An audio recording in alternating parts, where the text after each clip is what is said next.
So where should we start? Let's talk about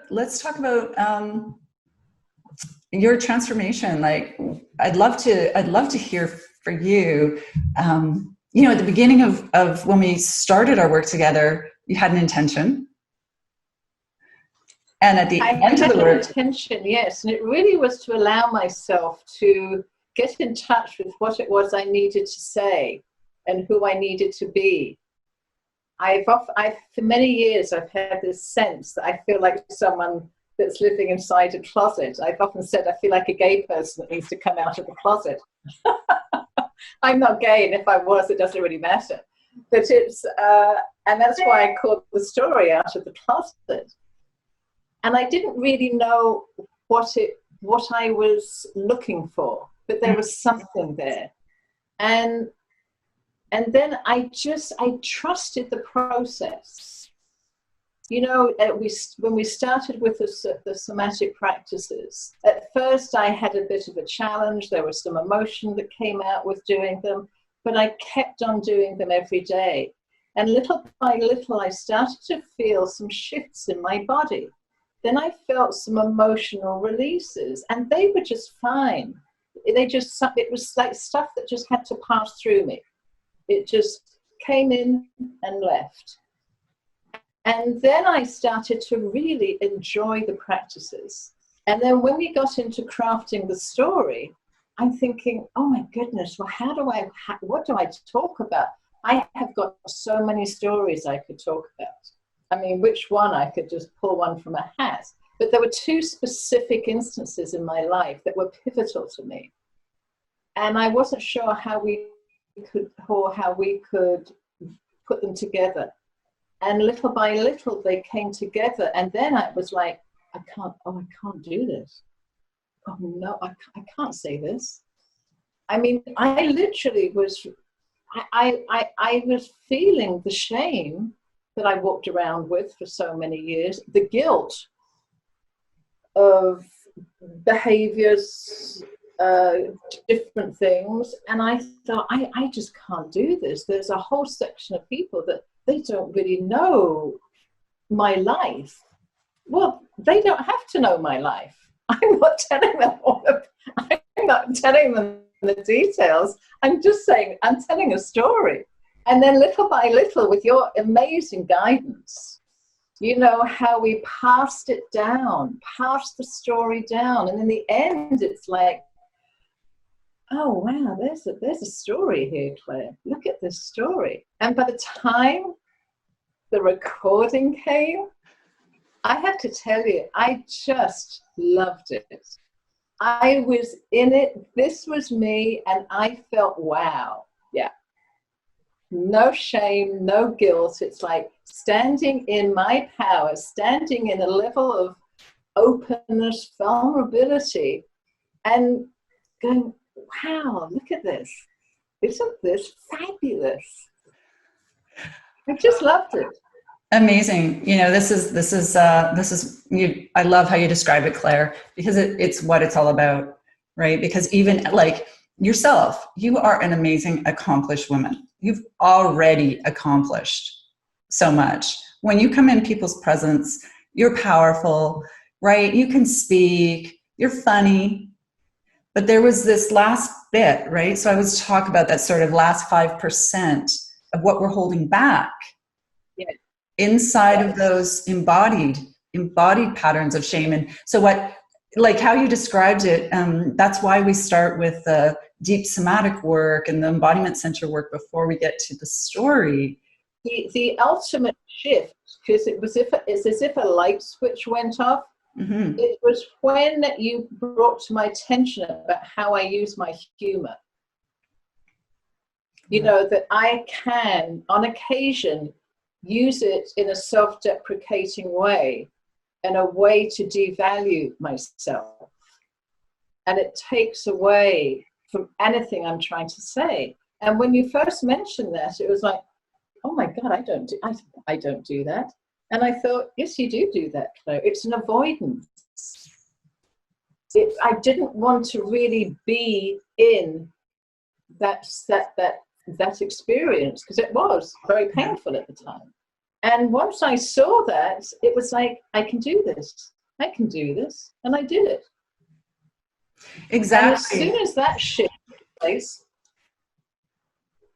it became me. I embodied the whole story. I embodied every experience in my life, and I sort of came in here. There wasn't one piece out here and one piece out here. I came like this. It's like I came home to, I've showed you, it's like I came home to myself. Beautiful, beautiful. Right. So we're able to, we disappear ourselves.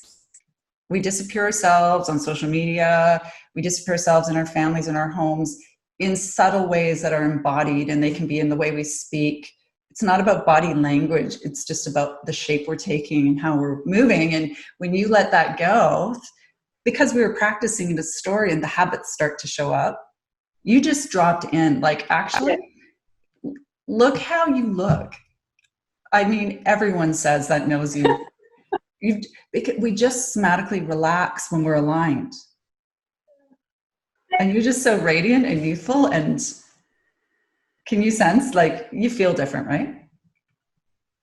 I do. I feel different. Ever since the recording, I have been aware that I have been feeling differently. I feel taller.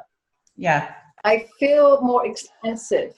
I feel like there's a sense of, I feel like I've grown up a bit. I've grown up. I've matured, but in a beautiful way. Well, and do you think a maturing, it's just a, wow. It's like I've met the woman. I could leave the child where she is. I've met the woman, and I like her. So great. She's not perfect, trust me. She's not perfect, but I like her. Wants to be perfect. Well, I love how you say that, because we're really transcending and including all of ourself. So the journey is about literally standing taller. We work with our somatic verticality. We work with our, our space. We take up more space. We get to notice the subtlety, but we get to bring along those parts that have been left behind, and they incorporate into our current voice, and we just feel whole, right? We're just like, hey, I'm here finally. Feels as if there was a bit of an edge that's gone. Beautiful. I sort of had a bit of an edginess, and it's like, it feels like, nah, it's not there anymore.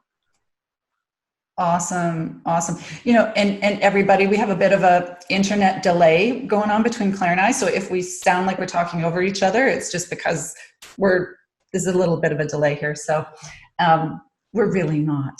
Yeah, amazing, Claire. So because I feel like, and this is my mission, is that right now is the time for us to stand forward and to be safe, to be taking up our full space, expressing ourselves exactly for who we are, and letting go of any of those blocks that are stopping us. And we've all done so much work, all the mindset work, all the spiritual work on the mat, many years on the mat, many years in, all the credentials. And yet there's this other space.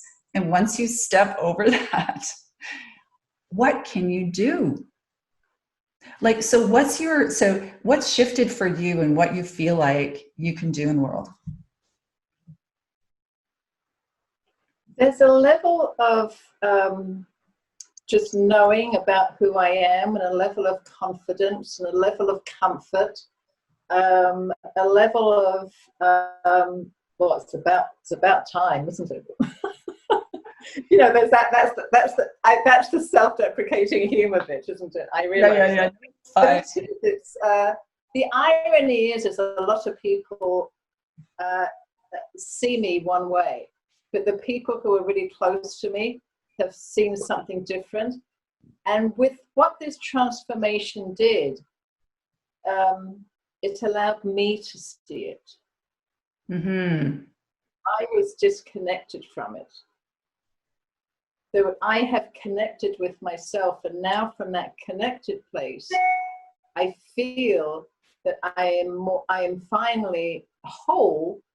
And I always have been whole, but I'm whole to myself. Yeah. You know, I'm whole to myself, which is different. And it's like, wow. I mean, part of what I know I'm going to be doing is I have to write a book, because I really have had the most amazing life. You know, for years everyone's been telling me to write a book, but I also need to, you know, what I want to do is to go out there with my story. Yes. And to be able to be a beacon of hope, especially for women. You know, especially for women, because women we hide behind the clothes, the makeup, whatever it is, the job, whatever. But let's see what's behind all that. It's okay to bring her in. And it's really to invite those women that it's okay. It's okay. Well, and this is where story is so beautiful, right? Because it lands, people want your transformation. And I can tell you, literally, people want your transformation from the results we're getting from your story online. But Claire, it's like this, this is why I use story in the visibility process, because then we can go out and offer ourselves in a way that's not, that calls people to us, right? They feel themselves in your story. Did you find that in the process of navigating your story, and we'll talk about the process a little bit, but did you find it sort of pointed you in a bit of a different direction, or it clarified where you want to go, like what you're here to do?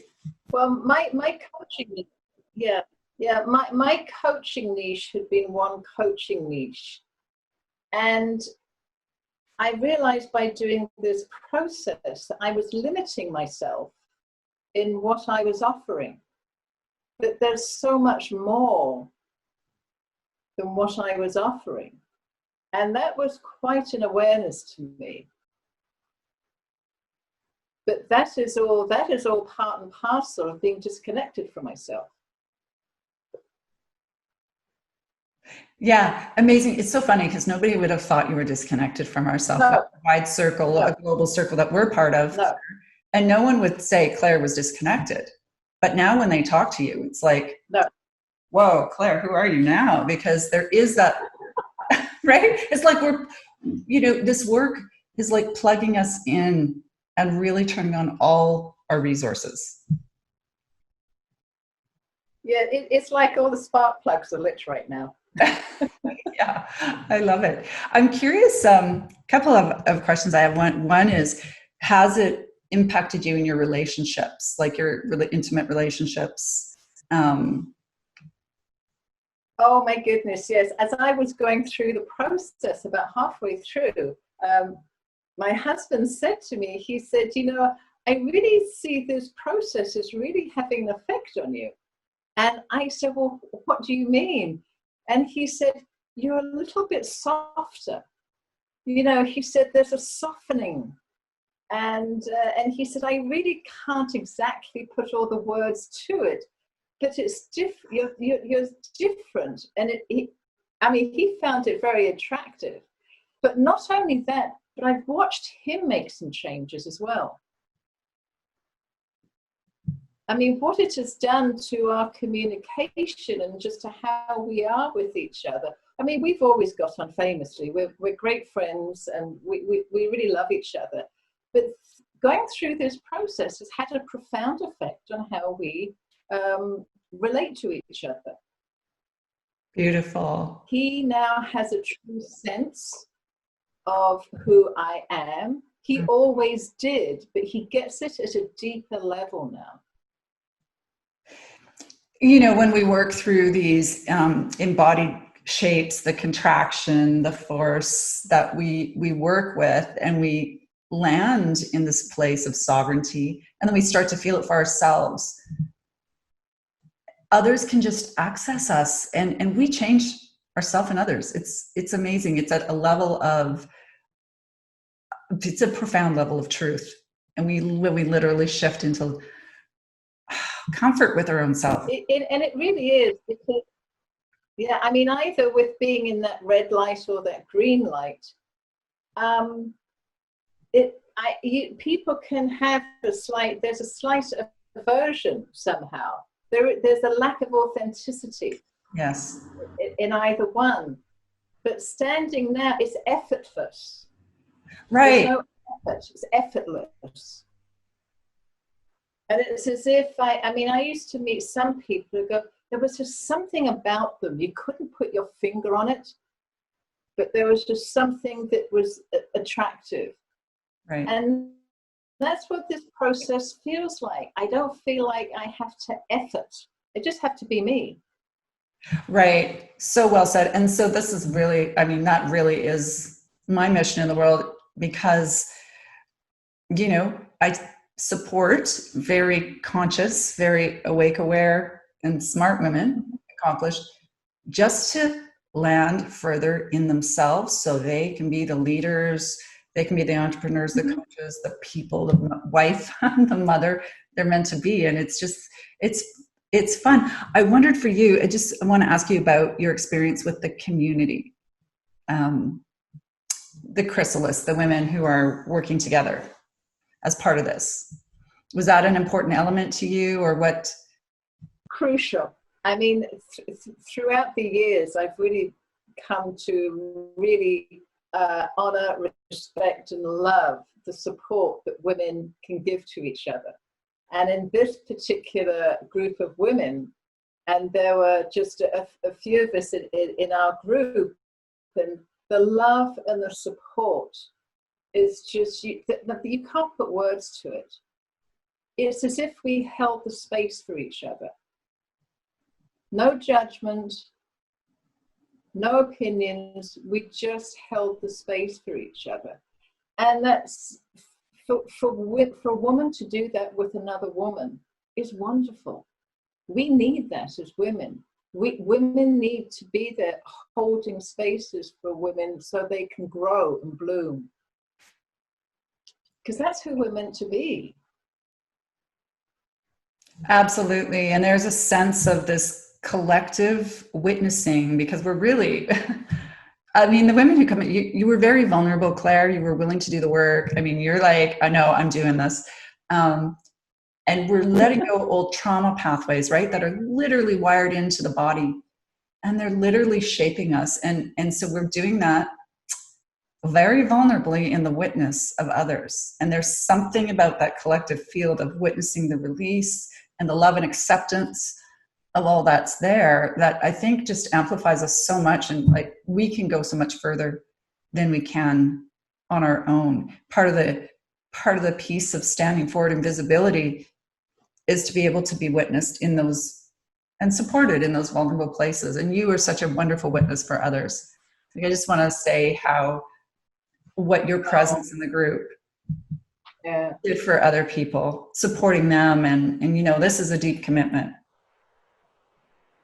So what would you say about, like, you know, getting visible? Like, do you feel more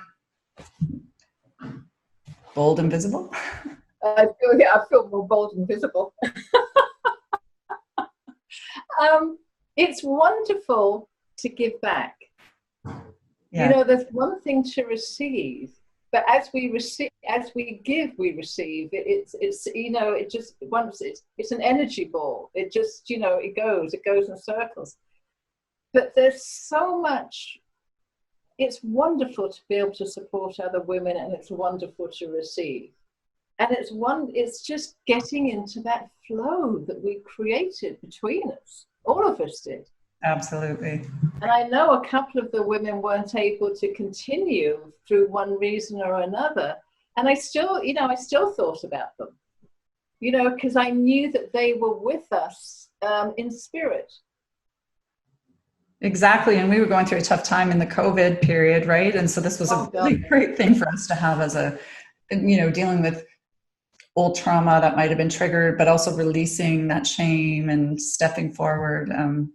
Yesterday, you joined the small group, and some of my current students were there and really needed to hear that, because the process is amazing, and it's for those who are committed to shifting, right? So they are maybe in the middle of that somatic shift we talk about, where it's it can be a little bit unnerving, because we're literally shifting at the level of our cells and our embodied memory and our trauma pathways and our future. So when you come, when the women who've been through it come forward, it's really empowering. What would you say to anyone going through that at the arc where we're at the point where our body's starting to shift and it's uncomfortable? Yeah. Well, there's one of those wonderful practices you have about, hugging yourself. Oh, yes. Yourself, and it's just be gentle with yourself. This is part of the process. It's all going to be okay. And, I went through that as well. And if I went through it, I know what that's like. And I'm here to tell you, you will get through this. Mm-hmm. Because you're surrounded by an amazing group of women who are holding that space for you. No one's going to let you drop. You are going to be held. And then there are those of us on the outside who've gone through this who are also holding you. Absolutely. That's what I'm really loving, just the growth of the community and just continuing to support each other and literally, do the work of amplifying. Let's do that. Let's do that nervous system hug since you mentioned it.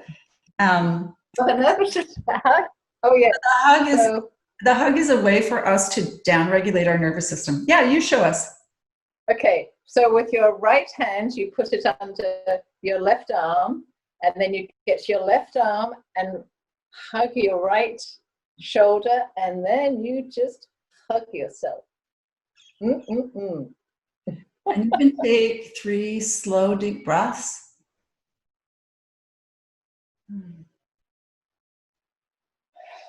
And just notice your parasympathetic, your calming nervous system. Just take you into relaxation. You're safe. This is the thing. We're fundamentally safe, and we can generate our own safety. And there's something that the word that you just brought up then that I didn't mention is breathing is so important for us through this. Mm-hmm. Is really allowing oneself to breathe right from the belly. Because so many of us just, as we just breathe from here or here, and it's breathing from that belly, taking those deep belly breaths. It's just filling us up, and it's like, that is part of it as well. Absolutely. And when we do the voice work aspect of it's time to get visible, it's all layered in the process, right? Like our somatic floor work allows us space to drop the breath. But if we're not breathing, like you say, Claire, if we're not breathing from our core, we're limiting our viewpoint of the world. We're limiting our voice. We're swallowing. So we do a lot of the voice work. Maybe we can just talk about that for a minute. The voice work we do with our voice coaching. Oh, the voice coaching was wonderful. I mean, just just when we did the bend over, and the bending over and really bending down and just breathing from that bent down place into the belly. And then when you come up again, the voice projects in a different way, but you're also standing differently. It's it's a remarkable the body is so smart, and this to me this is also learning how to have a different relationship with my body in a way where I'm supporting my body to express itself in a very loving, kind, nurturing, powerful, dignified way. Amazing. Yeah, it's really coming into having full access of our body and being totally supported by it, and not in those reflexes of contract, force, but just having the full resources available. Amazing. I noticed your voice shifted a little. I mean, I plan on doing those somatic practices, to continue them every day. I love them. And if I do miss a day, which I do on occasion, I can't wait to get back, because I can already tell if I miss a day, something is missing. Absolutely. And it's all part of I see it as being self-nurturing and a self-care practice. Yes. I have this temple I have been given. I need to protect it and nurture it and love it. Beautiful. And the somatic work is a platform for mobility for life, right? It's a platform it opens up our creativity. It opens up all those tight places that we've been holding for over 50 years, contracting into, and it just increases our health, just on the very physical level, let alone like the level of our confidence and our presence. Well, as I shared yesterday, I mean, I have noticed that I feel like I've got more fluidity in my back and my neck. And, I'm someone that's had so many whiplashes from cars driving into me. It's insane. And I've had back issues for golly since my mid-30s. And I've always been yoga, stretching, walking, everything. But I have to say, since I started doing the somatic practices, there is an openness that has come into my back. And I'm going, oh, wow, this is nice. I like this. It's as if it's breathing. It feels like my back is breathing. Before, it felt like it was held tight. But then I was held tight on the inside. And the release of the back is part of what I've written. Absolutely, because we're held in that sensory motor amnesia where we don't even know we're clenched. No. Inside our bodies clench and our backs clench is also all of those things that stop us from really standing forward. So that's why it's so important. And I think it's my secret sauce to include the body, right? It's the awakening and activating the body is the last bit that we need to incorporate into the work we do. This incorporates all we've done in our life and all the learning and the spiritual growth and all of that. Yeah, when you get to this level of distinction in the body and align and awaken that, it's game changer, right? Absolute game changer. Mm-hmm. Well, Claire, I wanted to let everybody know that we are going to be hosting an encore virtual Bold and Visible monologues on September the 5th, which is a Saturday, experiential workshop. And we're also going to have not just a story panel, we're going to have the storytellers come and give their stories live, which is amazing. We had an amazing response to the last virtual monologues and to the experiential workshop. And so many people, because it was a weekday, weren't able to come.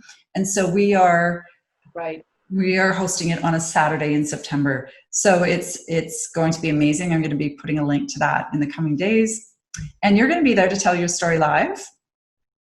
Oh, yes. Yeah, I wouldn't miss it. Yeah, it's amazing. And everybody, if you haven't already, go and listen to Claire's story. And when you're listening, just relax and listen from your body. Claire, it's so interesting, isn't it? It's not a bunch of content. It's a very, very refined, specific process for telling your story that we go through. It's very simple, but it goes right in and bypasses that thinking left brain and goes straight to that place where we can actually ignite change. Mm-hmm. And the one thing I haven't said, Callie, and I really would like to add it, is none of this is really possible without your support. Mm. You give so much to each and every one of us. Mm. I mean, you went over and above. You have so much love for women and for them stepping into their greatness and who they are. And you will hold that for each woman. And I watched you do it, not only with me, but I watched you do it with the others. And I went, wow, what a commitment you have. And that is phenomenal. So thank you. Thank you very much. Oh, it's my pleasure. And this is my gift, is to be a stand. I've been able to take my I call it a shadow calling in my world as a career CEO, but I bring it all together and it all comes in the story, right? My time as a young person living on the street and all the journey through leadership. And here I am. And what am I here to do? It's so, yeah, I stand for each woman to make that full breakthrough. Yeah, you do. A full breakthrough, not part breakthrough. No, the full break. But you do it in such a loving, kind, just there's a manner that you have that's just, it's you are definitely doing what you're meant to be doing. Yeah, I am, and I'm having fun. I'm having fun. So thank I can tell. Yeah. I mean, this is just the true. I'm meant to be visible. I went through years of patterns of shame, fear, isolation, PTSD, while I was a CEO making really amazing decisions, collaborating, looking really good. I still had these parts that weren't quite integrated. I wanted to take it the next level. I'm gonna live my life 100%. I don't want to have 5% not given. Right? So that's my sweet spot, is helping amazing, talented women, conscious women, get that other 5%, the last 5%. And that last 5% is like, it's actually like exponentially awesome, right? Yeah, anyway, I love it. Okay, so September 5th, we're having our encore workshop and Bold and Visible Monologues storytelling live event. And as well, everyone, I am curating my September cohort so if you're interested, if you think that this kind of work might take you that next 5% to step into who you are, and you want to be surrounded by amazing women who can hold you and amplify you and hold you accountable to get you there, then you can private message me and we can have a discovery session. But thank you, Claire, so much. Thank you, Callie. It's been a real pleasure, and it continues to be a pleasure to have you in my life.